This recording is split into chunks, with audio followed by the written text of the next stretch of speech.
오늘 제목은 그럼에도 불구하고 기뻐하라라는 제목을 가지고 하나님의 말씀의 은혜를 함께 나누기 원합니다. 우리 관심을 갖고 계시죠? 드디어 기다렸던 특세가, 여기 막 열심히 쳐다보시면서 웃으시는데 드디어 기다렸던 특세가 다가왔습니다. 우리 10월 달에 또 의의 열매가 지난 말씀처럼 성품의 열매가 가득하고 또 우리 사역의 열매, 영혼의 구원의 열매가 가득한 우리 가을이 되기 위해서 기도로 준비하는 특세인데 9일부터 8일부터 19일까지 우리 2주간 진행됩니다. 여러분들 함께 새벽을 깨우시면서 함께 기도하는 가운데 하나님의 은혜에 또 함께 우리 가운데 베푸시는 열매들이 가득한 가을이 될 수 있기를 주님으로 축복합니다. 여러분, 우리 그리스도인들의 삶은요, 지난 시간에 전에도 한번 말씀드린 적이 있지만 연어와 같은 삶을 살아갑니다. 연어와 같은 삶, 그죠? 연어는요, 세찬 물결에도 거슬러 올라갑니다. 본향을 향해서, 믿음을 향해서 거슬러 올라갑니다. 작은 피라미드 할지라도 생명이 있으면요, 물살을 거슬러 올라가는 것이 바로 생명 있는 물고기의 삶이에요. 그러나 아무리 큰 물고기라 할지라도 그 안에 생명이 없으면요, 물결을 따라 떠내려가는 것이 바로 물고기의 삶이 아니겠습니까? 우리 모두에게는 그리스도의 생명이 있죠. 그리스도의 생명이 있기 때문에 세상의 환경과 세상의 상황과 어떤 형편에 좌우되어지는 어떤 믿음이 아니라 그것을 오히려 거슬러 올라가며 우리 가운데 환경을 거슬러 초월하여서 기쁨을 드리는 우리 복된 삶을 살게 될 줄로 믿습니다. 오늘 본문에 보게 되면 아시는 것처럼 바울은요, 심히 좋지 못한 환경 가운데 있었습니다. 아시는 것처럼 감옥에 갇혀 있었고 또 뿐만 아니라 또 주변의 인간관계에 어려움을 크게 겪고 있었고 또 언제 죽을지 모르는 죽음의 공포가 하루하루 다가오는 그런 시대 가운데 그런 환경 가운데 그가 있었습니다. 그럼에도 불구하고 바울은 기뻐했죠. 어떻게 해서 그가 그런 장애물들을 극복하고 기뻐할 수 있었는가? 다시 말하면 우리가 기쁨의 그 생활을 영위해 나갈 수 있는 근본적인 이유가 과연 무엇인가? 오늘 두 가지로, 추석을 맞이해서 세 가지 아니고 두 가지로 말씀을 드리도록 하겠습니다. 첫 번째 한번 따라할까요? 걸림돌을 도리어 디딤돌로 만드시는 하나님의 섭리를 믿으라. 우리 인생 가운데 많은 걸림돌이 있죠. 많은 장애물이 있죠. 우리를 거치게 하는 거치는 돌이 있습니다. 그러나 그것을 도리어 바로 우리가 디딤돌로 만드시고 하나님의 역사를 이뤄나가시는 주춧돌로 만드시는 하나님의 섭리를 믿고 신뢰하셔야 합니다. 환경의 불안에도 불구하고 선하신 하나님의 그 섭리를 우리가 믿고 깨닫는다면 우리는 기뻐할 수 있습니다. 물론 불안한 환경 가운데 기뻐한다는 것 쉬운 일이 아니죠. 어려운 환경 가운데 기뻐하기는커녕 오히려 낙심하고 절망합니다. 나중에는 원망까지 합니다. 이것이 보통 사람들의 삶이에요. 그러나 우리 본문에 등장하는 사도 바울은 달랐습니다. 바울은 지금 불안한 환경 가운데 있잖아요. 시시각각으로 닥쳐오는 어떤 죽음의 공포 가운데 있잖아요. 심지어 밖에 있는 사람들이 바울을 험담하고 중상모략하며 그 배신의 어떤 그 상처 가운데 가슴을 끌어안고 있었습니다. 그럼에도 불구하고 바울은 어떻게 고백합니까? 18절 말씀을 보도록 할까요? 18절 말씀 같이 한번 읽어보도록 합니다. 시작. 그러면 무엇이냐? 거칠어로 하나 참으로 하나 무슨 방도라든지 전파되는 것은 그리스도니 이로써 나는 기뻐하고 또한 기뻐하리라. 아멘. 그렇습니다. 바울은요, 로마 감옥에 갇혀서 전혀 기뻐할래야 기뻐할 수 있는 조건이 전혀 없음에도 불구하고 그런 환경 가운데 있었음에도 불구하고 기뻐했습니다. 한술 더 떠서요, 바울은 빌립보서 2장 18절 말씀을 보십시오. 뭐라고 고백하는지 우리 같이 한번 읽어보도록 할까요? 시작. 이와 같이 너희도 기뻐하고 나와 함께 기뻐하라. 나만 기뻐하는 것이 아니라 너희도 기뻐하고 또한 기뻐하라. 이렇게 명령하고 있습니다. 여러분, 빌립보 교회 성도들에게 도리어 기뻐하라고 권면합니다. 그러면 도저히 기뻐할 수 없는 환경의 위기에도 불구하고 바울이 기뻐할 수 있었던 이유가 과연 무엇인가? 그런 선하신 하나님의 섭리를 믿었기 때문입니다. 사랑하는 여러분, 12절 말씀을 한번 보도록 할까요?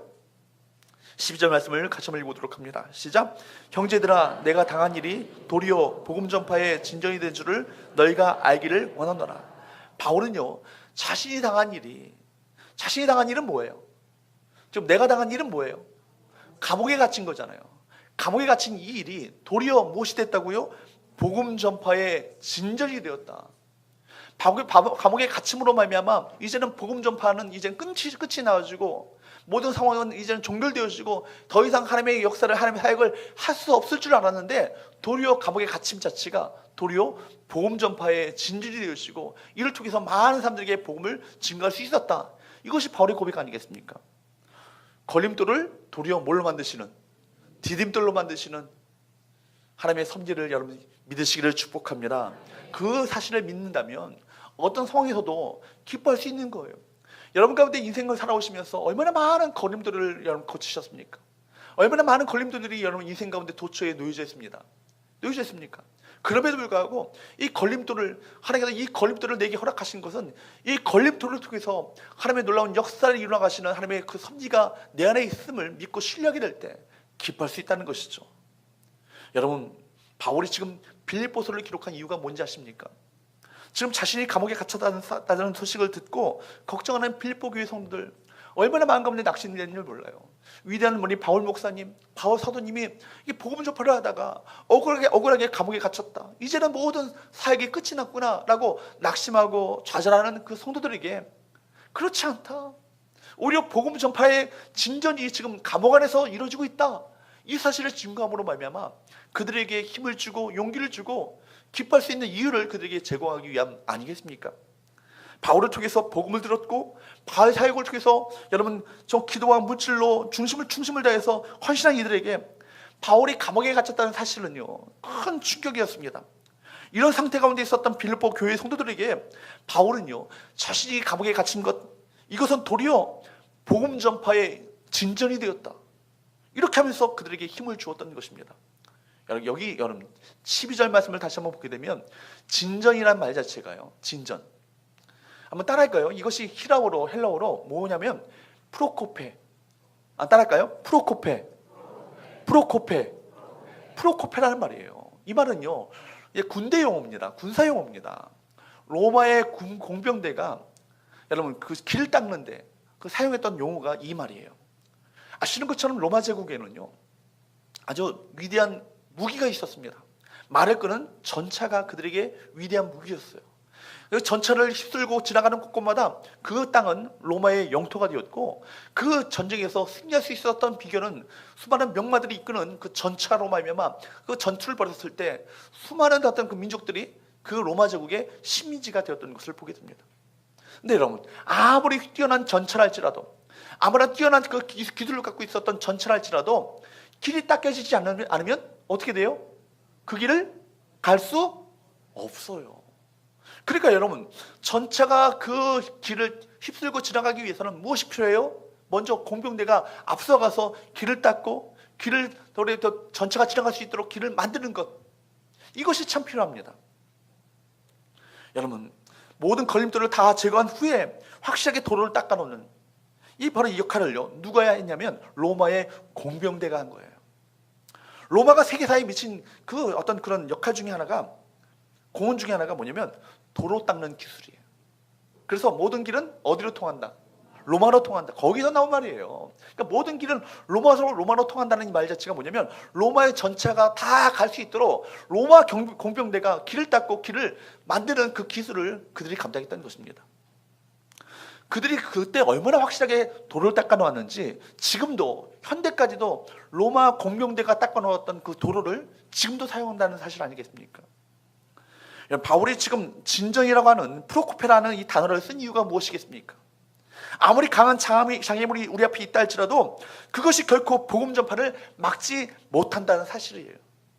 로마의 공병대가 거침없이 길을 닦아가는 것처럼 복음이 지금도 전파되고 있다, 이 사실을요 사실적으로 표현하는 것 아니겠습니까? 13절 말씀을 보도록 할까요? 13절 말씀을 같이 한번 봅니다. 시작.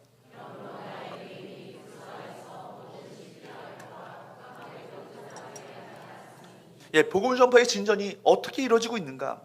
이러므로 나의 매임이 그리스도 안에서 시위대 안과 시위대 밖에 그 밖에 모든 사람에게 나타났으니. 여러분 지금 바울은요 감옥에 갇히고 쇠사슬에 매인 상태에 처해 있었지만 복음이 결코 그런 것에 얽매이지 않고 도리어 오히려 더 큰 증거를 보여주고 있다는 것을 말씀하고 있습니다. 그 사실은 자신이 갇히고 있었던 바로 시위대 안과 밖에 있는 모든 사람에게 이 복음의 증거가 들어가게 됐다는 것입니다. 로마 시위대는요, 로마 황실의 경호로 맡고 있었던 특별한 부대입니다. 어디를 경호하고 있었다고요? 로마 황실. 그러니까 로마 황실을 경호하는 부대의 사람들은요, 아무나 뽑겠습니까? 군대 그냥 뭐 차출하는 것처럼 그냥 아무나 차출하겠습니까? 그렇지 않죠. 혈통을 면밀하게 조사하는 거예요. 그래서 그 조사 가운데 로마 제국에서 반역이 있었던 사람 한 사람이라도 있다면 그 로마 시위대에 뽑히지 못합니다. 뿐만 아니라 아주 로마 제국에 대해서 충성을 다하는 아주 엘리트적인 사람들을 뽑아가지고 로마 시위대를 구성했습니다.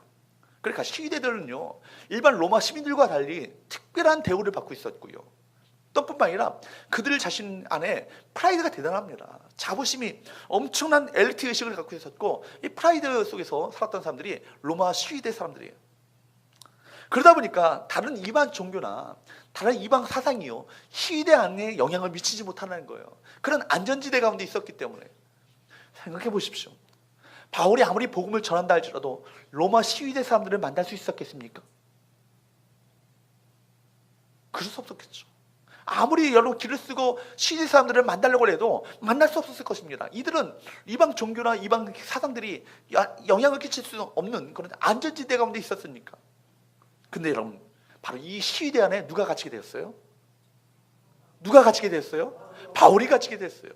그로 말미암아 이 시대 사람들을 만날 수 있는 기회가요, 바울에게 주어진 거예요. 로마 제국에 아주 충성을 다하는 이 엘리트 부대의 사람들을 만나게 됐습니다. 바울을 호위하는 사람들이 4명이에요. 4명이 그를 지키고 호위합니다. 그런데 하루에 6시간씩 4교대로 바로 이 4명의 사람들이 교대가 됩니다. 그러니까 4 곱하기 4, 몇 명의 사람이 바울을 지키죠? 16명의 사람들이 바울을 호위하게 되는 거예요.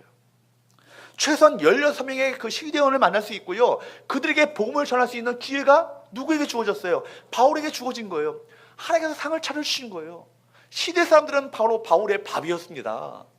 여러분, 이렇게 해서요, 복음을 받아들였던 시대 사람들이 1명, 2명 늘어나기 시작합니다. 그리고 마침내 이 바울의 증거된 이 복음이 로마의 심장부에 꽂히게 된 거예요. 바울의 황실을 경호했던 시대 사람을 통해서 로마 황실까지 복음이 전해지는 놀라운 역사가 나타나게 됩니다. 여러분, 바울의 마지막 빌립보서를 마무리하면서 마지막 끝인사에 뭐라고 언급하는지 아십니까?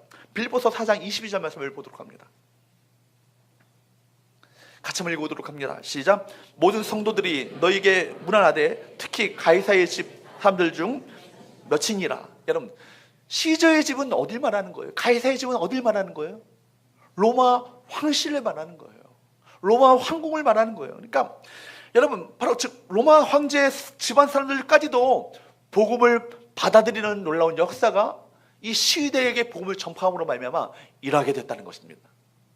여러분, 감옥에 들어가지 않았더라면 도저히 접촉할 수 없었던 로마 황실의 황궁에 그 사람들에게까지 복음을 전할 수 있는 기회가 도리어 이 감옥에 갇힘으로 말미암아 그 기회의 문을 주께서 열어주셨다는 것입니다. 바울은 이런 상황을 목격하면서 여러분, 하나님의 뜻과 섭리의 그 계획을 그가 깨달았을 것입니다.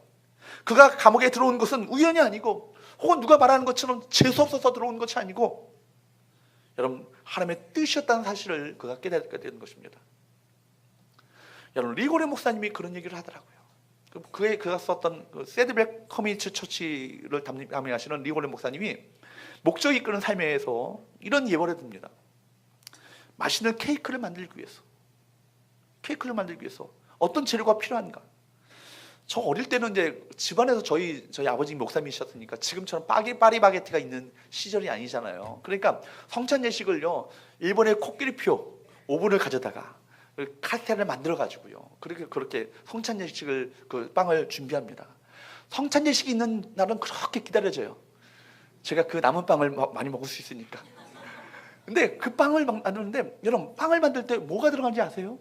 밀가루가 들어가죠. 또 뭐가 들어가요? 베이킹 파우더가 들어가요. 또 뭐가 들어가요? 이스트가 들어가요. 소금이 들어가고 기름이 들어가고 설탕이 들어가요. 여러분, 제가 베이킹 파우더 이게 뭐냐고 물어봤더니 어머니가 이 빵을 만드는 아주 중요한 재료래요. 맛있는 빵이 된다는 거예요. 그래서 베이킹 파우더를 제가 먹어봤어요. 어땠을까요? 바로 이민에 뱉어버리고 말았습니다. 하나는요 맛이 없는 빵이 재료들이에요. 그러나 그 모든 것이 합해지고 그 모든 여러분 인생 가운데 많은 닥쳐지는 걸림돌들, 장애물들, 거친 돌들이 그 모든 것을 합하셔서 선하신 계획을 이루시기 위한 하나님의 과정임을 여러분 아십니까? 이 사실을 믿으셔야 되는 거예요. 그래서 바울은요 바로 로마서에서 이렇게 말합니다. 로마서 8장 28절 말씀을 보도록 합니다. 로마서 8장 28절 시작. 우리가 알거니와 하나님을 사랑하는 자 곧 그의 뜻대로 부르심을 입은 자들에게는 모든 것이 합력하여 선을 이루느니라. 여기서 모든 것에 여러분 초점을 맞추셔야 돼요. 모든 것. 사도 바울은요 하나님의 선하신 계획과 하나님의 선하신 그 섭리를 믿고 있었기 때문에 환경에도 불구하고 기뻐할 수 있었다는 것입니다. 우리 또한 선하신 하나님의 그 계획과 섭리를 믿는다면 여러분 어떤 환경과 어떤 상황에도 처해 있다 할지라도 그 속에서 기뻐하고 감사하게 될 줄로 믿습니다. 여러분 혹시 이 자리에 환경 때문에 절망하고 계신 분 계십니까? 목사님 그렇게 말해도요 저는 기뻐할 수 있는 건덕지가 아무것도 없어요. 목사님이 제 상황을 몰라서 그렇지 제가 기뻐할 수 있는 환경이라고 생각하십니까? 전혀 그렇지 않아요. 이렇게 말하는 분들이 혹시 있는지 모르겠습니다. 그러나 로마의 옥중에 정말 기뻐할 수 있는 주권이라고는 아무것도 없었던 바울이 외쳤던 그 외침을 이 시간 들어볼 수 있기를 바랍니다. 빌립보서 4장 4절 말씀 같이 한번 읽어보도록 할까요? 시작. 여러분 우리가 항상 기뻐할 수 있는 근거가 뭐예요? 근거가 뭐예요? 어떤 환경 가운데 있기 때문에가 아니라 뭐예요? 주 안에서 항상 기뻐하라. 내가 다시 말하노니 항상 기뻐하라. 여러분 우리들이 아무리 어려운 상황 가운데 있다 할지라도 우리들이 어떤 그 형편 가운데 있다 할지라도 우리가 주 안에 있다면 우리는 항상 기뻐할 수 있습니다. 왜냐하면 하나님이 참 좋으신 하나님이 나의 아버지가 되시고 우리는 참 좋으신 하나님의 사랑받는 자녀이기 때문입니다. 여러분들에게 인생에 허락하신 모든 거친 돌들, 걸림돌을 여러분 망하게 하려고 여러분 학대하기 위해서 아버지께서 그 모든 것을 허락하셨다고 생각하십니까? 여러분 자식이 떡을 달라고 하는데 얘 딱 커보라 이렇게 주는 아버지가 어디 있어요? 그죠? 여러분 자식이 밥을 달라고 하는데 여러분에게 나쁜 어떤 그런 것을 주는 아버지가 어디 있냐는 거예요. 하나님은 참 좋으신 하나님. 그래서 우리가 노래 부르잖아요. God is so good. 하나님은 참 좋으신 분이라는. 하나님은 참 좋으신 하나님. 좋으신 하나님, 좋으신 하나님, 참 좋으신 나의 하나님. 여러분 기뻐할 수 없는 환경 가운데 있을 때 이 찬양을 불러보세요. 하나님은 참 좋으신 분이십니다. 내 마음 가운데 평강을 주시고 내 마음 가운데 위로를 주시고 내 마음을 새롭게 하시는 은혜를 우리 모두에게 허락하여 주실 줄로 믿습니다. 그래서 하박국 선지자가 고백하잖아요. 바로 무화과나무 잎이 마르고 포도나무에 열매가 없으며 감람나무 즉 올리브나무의 소출이 올리브가 다 끊어지고 외양간에 송아지가 한 마리도 없다 할지라도 나는 구원의 하나님으로 인하여 기뻐하리라. 여러분 이 고백이 또 이 바울의 이 고백이 저와 여러분의 고백이 될 수 있기를 주님으로 축복합니다. 두 번째이자 마지막입니다. 따라할까요? 인간관계의 문제를 예수님을 바라봄으로 극복하라. 여러분 인간관계에서 발생되어지는 문제는요 참 쉽지 않은 문제예요. 어떻게 보면요 환경보다 더 어려운 것이 인간관계고요.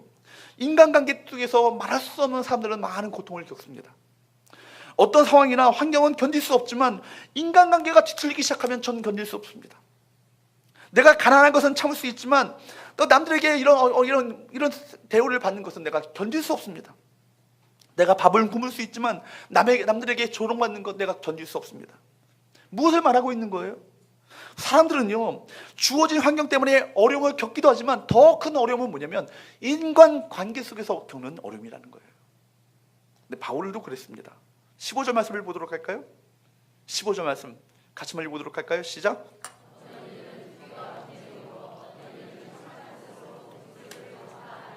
여기 투기와 분쟁으로 그리스도를 전파했다. 이렇게 말하고 있습니다. 투기와 분쟁으로 그리스도를 전파했다. 그러니까 투기와 분쟁으로 그리스도를 전파했다는 이 말을 보게 되면 이 사람들은 이단은 아니에요. 그죠? 또 어떤 사람들이에요? 유대인은 아니에요. 그리스도를 전파했다는 것을 보게 되면 즉 말하자면 무엇입니까? 이들은 그렇다면 누구 얘기했습니까? 바울을 경쟁 상대로 알고 있는 사람들입니다. 그들은 순수하게 복음을 전하는 사람들과 달리 경쟁심과 시기심을 가지고 그리스도를 증거했던 사람들이 바로 이 사람들이에요. 또 16절과 17절 말씀을 보도록 할까요? 16절과 17절 같이 한번 읽어보도록 합니다. 시작. 이들은 내가 복음을 변증하기 위하여 세우심을 받은 줄 알고 사랑으로 하나 그들은 나의 매임과 괴로움을 더하게 할 줄로 생각하여 순수하지 못하게 다툼으로 그리스도를 전파하느니라. 여기 한번 보세요. 이들은 어떤 말이 나오고 또 17절 말씀을 보게 되면 그들이라는 말이 나옵니다. 그러니까 이들은 바로 바울 편에서 바울의 사역을 이해하고 있던 사람들입니다. 순수한 마음을 가지고 바울의 사역을 동역하고 동참하고 협력하며 복음을 증거했던 사람들이 바로 이들이에요. 문제는 뭐예요? 17절에 그들이에요. 그들. 여러분, 그들은 어떤 사람들입니까? 그들은 바울이 감옥에 갇히게 되니까 잘됐다 이렇게 생각했던 사람입니다. 그동안 엄청난 영향력을 행사하면서 수많은 사람들에게 복음을 전했던 탁월한 지도자 바울이 갇히게 되니까 이제는 우리 차례다. 우리가 이름을 드러내리라. 이런 마음을 가지고 그들이 했던 사람들이 바로 이 사람들입니다. 그래서 바울이 감옥에 갇힌 후부터 바울에 대한 중상모략을 했던 사람들이 바로 이 사람들이에요. 감옥에 갇혀있던 이 바울은요, 너무나도 가슴이 아팠습니다. 차라리 하나님을 믿지 않는 자들이 자신을 핍박했다면 참 괜찮겠는데 얼마든지 견딜 수 있어요. 또한 자신을 잘 알지 못하는 사람들이 자신을 오해해서 험담을 한다면 차라리 그거 그냥 견딜 수 있습니다. 근데 한때 함께 동역했던 사람들이, 함께 복음을 증거했던 사람들이 자신에게 화살을 던질 때 바울이 받았던 이 상처, 배신감, 바로 이 배반감의 그 상처는요, 말로 다 할 수 없을 만큼 엄청나게 컸을 것입니다.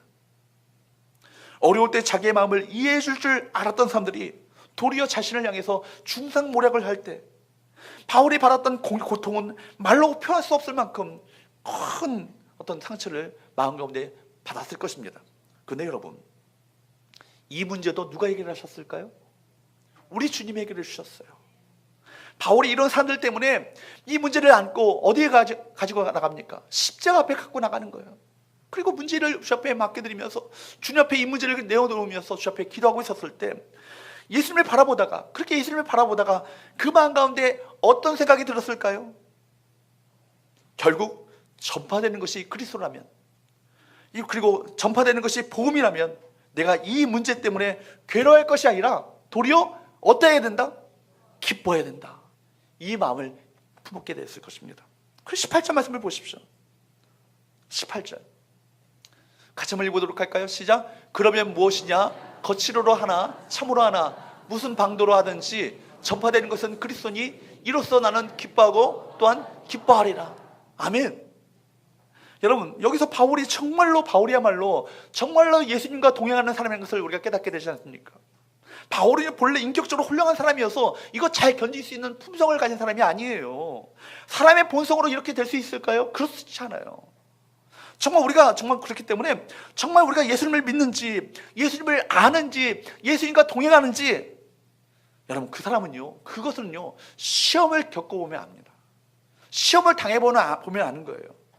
시기와 질투의 시험을 겪어보아야 그가 정말로 자신을 사랑하는 사람인지 아니면 하나님을 사랑하는 사람인지 주님을 사랑하는 사람인지 이것이 경명하게 갈라지게 된다는 거예요.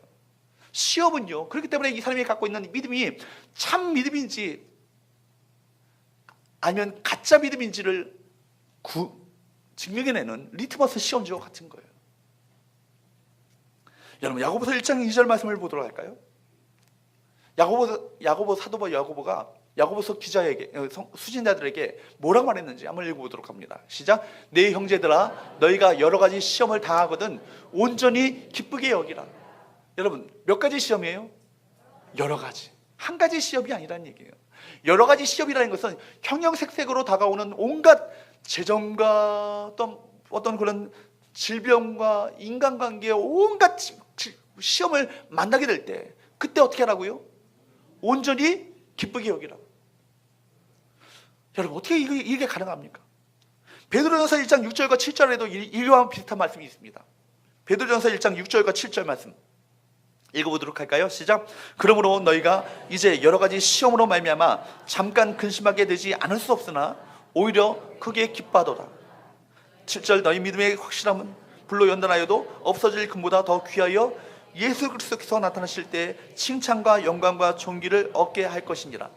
6절 말씀을 다시 한번 읽어보도록 합니다. 6절 시작. 그러므로 너희가 이제 여러 가지 시험으로 말미암아 잠깐 근심하게 되지 않을 수 없으나 오히려 크게 기뻐하는도다. 여러분 보십시오. 베드로전서 수신자들도 흩어졌던 로마 교회에서 박해받는 성도들, 그들도 뭐라고 말합니까? 너희가 몇 가지 시험, 여러 가지 시험으로 말미암아 시험을 만나면요 잠깐 근심하게 될 수밖에 없는 거예요. 이것이 인간이에요. 근심할 수 있게 될 수밖에 없지만 오히려 그러나 어떻게 된다고요? 크게 기뻐한다고요. 왜냐하면 7절의 이유가 나와요. 너의 믿음의 확실함은 불로 연단하여도 없어질 금보다 더 귀하여. 여러분 이 믿음을요 뭐에 비유하고 있어요? 뭐에 비유하고 있어요? 금에 비유하고 있잖아요. 믿음을 금. 정말 이 사람의 믿음이 확실한가? 이 사람의 믿음이 참된 믿음인가? 확실한 믿음인가? 이거 뭐 통과하면 하는 거예요? 시험 통과하면 하는 거예요.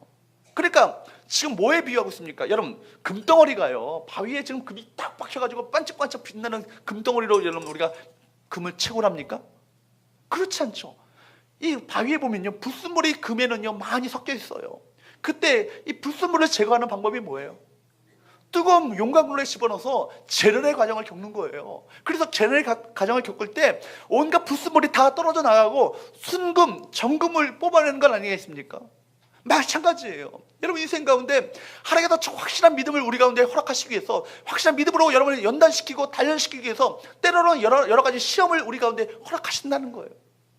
그러니까 여러 가지 시험을 통해서 통과한 그 믿음이 되어질 때 우리는 어떻게 된다고요? 7절 말씀을 하반절 보십시오. 예수 그리스도께서 나타나실 때에 무엇? 칭찬과 영광과 존귀를 얻게 할 것이니라. 여러분 궁극적으로 주께서 여러분에게 이거 주시려고요. 이거 주시려고 시험 허락하시는 거예요. 그러니까 여러분 내 인생 가운데 왜 이렇게 지긋지긋하게 시험이 내가 끊이지 않고 시험이 이렇게 지긋지긋하게 내가 끊이지 않는 인생을 살아가는가? 이렇게 생각할 때는 분이 있다면 그만큼 하나님께서 나를 그렇게 사랑하시는구나. 나를 귀하게 사용하시기 원하시는구나. 나를 통해서 귀한 하나님의 역사를 이루기 원하시는구나. 그래서 주님 앞에 섰을 때 칭찬과 영광과 존귀를 얻도록 만드시기 위한 하나님의 계획이 나를 향해 있구나. 이것을 깨달으셔야 된다는 거예요. 이거 깨달은 순간 어떻게 돼요? 오히려 기뻐하게 되는 거예요. 할렐루야. 기뻐하게 되는 거예요. 환난 가운데 기뻐하시기를 축복합니다. 시험 닥치면요 기뻐하시기 축복합니다. 온갖 유혹이 닥쳐오고 여러분이 중상모략하는 인간관계에 어려움을 겪으면 도리어 기뻐하십시오. 그 문제 주 앞에 갖고 나가셔야 되는 거예요. 그리고 그럴 때 그것을 뛰어넘게 되면 내 믿음이 한 단계 업그레이드 되는 거예요. 믿음이 그때 성장하는 거라고요. 그거 뛰어넘을 때. 그러니까 내 믿음은 책상머리에서 믿음이 자라는 게 아니에요. 믿음은 언제 자라요? 시험 겪으면서 자라는 거예요. 시험을 겪으면서. 인생의 광야 학교 가운데 우리 보내셔서 광야에서 아무것도 없는 것을 경험하게 될 때 그때 하나님 바라보는 법을 배우도록 만드는 것처럼 여러분 시험을 통해서 우리의 믿음을 자라게 하신다고요. 연단시킨다고요. 훈련시킨다고요. 그렇다면 오늘 야고보서 말씀처럼 베드로전서 말씀처럼 오늘 필립보서 말씀처럼 시험을 당할 때 도리어 기뻐할 수 있는 줄 믿습니다. 오늘 말씀을 맺으면서 제가 오늘 유명한 예화를 하나 여러분에게 들려드리려고 그래요. 오래전에 영국에 런던에는 3명의 유명한 목사님이 계셨습니다. 한 분은 F.B. 마이어라는 분이시고 이분은 아주 유명한 분이에요. 지금도 그분이 쓴 주석을 제가 참조할 정도로 그분이 유명한 책을 많이 썼던 분입니다. 그리고 한 분은 찰스 스펄전, 여러분 설교의 황태자라고 불릴 정도로 아주 유명한 이 분이시죠. 한 분은 웨스트민스터 교회를 감임하셨던 캠벨 몰간이라는 목사님이십니다. 이 세 분 목사님이 참 지금도 몰간 성경이라는 게 있죠. 주석 성경. 그분이 썼던 어떤 그런 성경에 대한 주석을 주석 성경으로 만들었던 그분인데, 근데 이 세 분이 아주 옛날에 그 친한 세 분이셨어요. 근데 이 세 분 중에서 몰간 목사님이 잠시 미국에 가서 사역을 하실 때가 있었습니다. 근데 몰가 목사님과 친구 사이였던 마이어 목사님은 그분이 미국에 있는 동안에 그를 위해서 열심히 중보기도 하고 기도를 후원했어요. 그러다가 몰가 목사님이 런던의 웨스트민스터 교회를 담임하게 되신 거예요. 여러분, 웨스트민스터 교회가 어떤 교회인지 아시죠? 영국의 여왕이 즉위식을 하는 데가 바로 웨스트민스터 교회예요. 그러니까 영국의 대표적인 교회가 아직 그 웨스트민스터 교회 아니겠습니까? 로이드 존스 목사님이 바로 그 교회에서 담임하셨잖아요. 여러분, 그 교회에 담임하게 되었을 때 마이어 목사님이 이런 고백을 했다고 합니다. 몰가 목사님이 그 미국에 계실 때는 그를 위해서 기도하기가 참 좋았는데 이제 서로 같은 도시에서 바로 옆 교회에서 사역을 하게 되니까 그런 기도가 나오지 않네요. 이런 고백을 한 거예요. 어느 날부터인가 마이어 목사님 마음 가운데 다른 목사님에 대한 시기심이 마음 가운데 꿈틀꿈틀 일어나기 시작합니다. 나는 저 스펄전 목사님처럼 설교를 통해서 사람들에게 인기를 끌지 못해. 나는 그 몰가 목사님처럼 큰 교회를 담임하는 그런 교회가 그 웨스트민스터 그 권위 있는 목회도 하지 못하는구나. 이런 마음이 드니까 마음 가운데 시기와 질투가 마음 가운데 꿈틀꿈틀 일하기 시작하는 거예요. 그래서 하나님께 그가 이렇게 기도합니다. 하나님, 저의 마음 가운데 이 시기와 질투를 없애 주시옵소서. 여러분, 그런데 기도를 할 때는요, 시기와 질투가 없어지는 것처럼 보이는데 그 사람들에 대한 얘기가 들으면요, 저 사람들은 저렇게 잘 되고 나는 이 모양 이 꼴로 이렇게 목회를 하는가, 이런 생각이 들면서 질투심이 자꾸만 일어나는 거예요. 어느 날 하나님 앞에 깊이 기도하는 가운데 하나님께서 이런 음성을 들려주셨대요. 내 기도를 바꾸어라. 뭘 바꾸라고요? 기도를 바꾸래요. 내 기도를 바꾸어라. 질투를 없애달라고 기도하지 말고 그들을 위해서 축복하는 기도를 하라. 이런 마음을 드는 거예요. 그러니까 여러분, 그 주님의 음성을 들은 부터 마이어 목사님은요, 이렇게 기도를 바꿨습니다. 하나님, 스펄전 목사님과 그 교회를 축복하여 주시옵소서. 캠벨 몰가 목사님과 바로 웨스트민스터 교회를 축복하여 주시옵소서. 그렇게 기도하기 시작한 부터 마음 가운데 평안과 확신과 위로가 그 마음을 가득하게 됐다는 것입니다. 어느 날 자기가 담임하는 교회 예배에서 마이어 목사님은 이런 기도를 했다고 합니다. 하나님, 몰가 목사님의 그 교회를, 웨스트민스터 교회를 축복하여 주셔서 그 교회를 차고 넘치게 하여 주시옵시고 남는 성도 있으면 우리 교회에 보내주옵소서. 하나님, 스펄전 목사님의 교회를 축복하여 주옵시고 자리가 메우도록 그 교회를 축복하여 주셔서 남는 성도 있으면 우리 교회 가운데 보내주옵소서. 말하자면 이런 기도예요. 제가 하나님, 영세교회를 축복하여 주셔서 영세교회 차고 넘치게 하여 주옵시고 남는 성도 있으면 우리 성교회에 보내주옵소서. 경동제교회 축복하여 주셔서 경동교회 축복하여 주옵시고 남는 성도 있으면 우리 교회 가운데 보내주옵소서. 그 후부터요, 세 사람은 아주 절실한 친구 관계가 더욱 형성되었고 또한 세 교회 모두가 하나님의 놀라운 부흥을 경험하는 그런 교회가 되었다고 합니다. 여러분, 이웃교회를 축복하기 바랍니다. 한마루 교회를 축복하십시오. 아멘. 경동제일 교회 축복하십시오. 아멘. 영세교회 축복하기 바랍니다. 영왕교회 축복하기 바랍니다. 여러분, 이 지역의 교회, 모든 교회가 다 복을 받고 하나님의 놀라운 부흥을 경험하는 그런 교회가 될 수 있기를 주님으로 축복합니다. 마지막으로 18절 말씀을 보도록 할까요? 같이 한번 읽어보도록 합니다. 시작. 그러면 무엇이냐? 거칠어로 하나 참으로 하나 무슨 방도로 하든지 전파되는 것은 그리스도니 또한 기뻐하리라. 아멘. 그리스도만 전파될 수 있다면 나는 기뻐하고 또한 기뻐하리라. 모든 상황 속에서 내가 눈을 들어서 그리스도만을 바라보겠다는 그런 고백 아니겠습니까? 그러므로 하나님께서 주시는 이 테스트의 이 정답은요, 이 테스트가 시험이 제거되는 것이 아니에요. 뭐예요? 하나님, 이 시험의 과정 속에서 주님 바라보게 하시고 주님 닮아가게 하시고 주님의 성품을 배우게 하여 주시옵소서. 이 믿음을 가지고 시험을 통과하는 저와 여러분 되시기를 주로 축복합니다.